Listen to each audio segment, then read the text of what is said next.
Yesterday, the Bank of Japan announced its second interest rate hike of the year, raising the benchmark rate from 0.1% to 0.25%.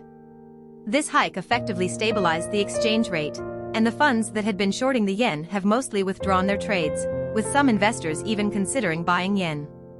Throughout July, the yen has been appreciating, while at the same time, US stocks have been on a downward trend. Although Japan's rate hike and the decline in US stocks are not entirely related, there is indeed some causal relationship between the two. Today, let's discuss this topic. As we all know, Japan has maintained zero or even negative interest rates for the past 30 years, making borrowing costs in Japan very low, thus providing an excellent opportunity for carry trades. Not only Japanese investors, but many international investors also borrow low-interest yen and then invest in higher-yielding products to gain the interest rate differential.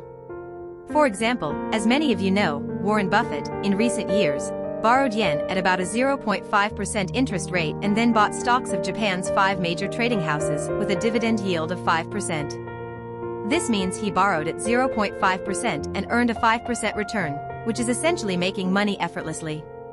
It is said that this trade has so far generated over 70 billion yen in profit for him. Yen carry trades have become a global trend, even creating an interesting term, Mrs. Watanabe, which refers to individual investors who borrow yen to buy other assets for carry trading. Data shows that Tokyo accounts for 30% of the daily trading volume in the global foreign exchange market. Therefore, behind various global assets, there are actually countless Mrs. Watanabes. When Japan starts raising interest rates, some Mrs. Watanabes begin to sell their assets because their borrowing costs have increased. At the same time, as the yen appreciates, the amount of yen they can get when converting foreign currencies back to yen decreases. In this situation, some people opt to sell off overseas assets and convert back to yen to repay their loans, with high-risk assets like US stocks being the first to be sold off. This explains why US stocks have been sliding amid expectations of a rate hike in Japan. This situation is not happening for the first time. The last time Japan raised interest rates was in July 2006, and when they raised rates again in February 2007, it triggered a global stock market decline.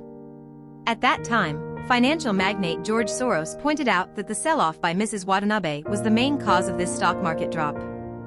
However, this time, Japan's rate hike is much more moderate compared to before, and its impact on the global capital market is relatively limited.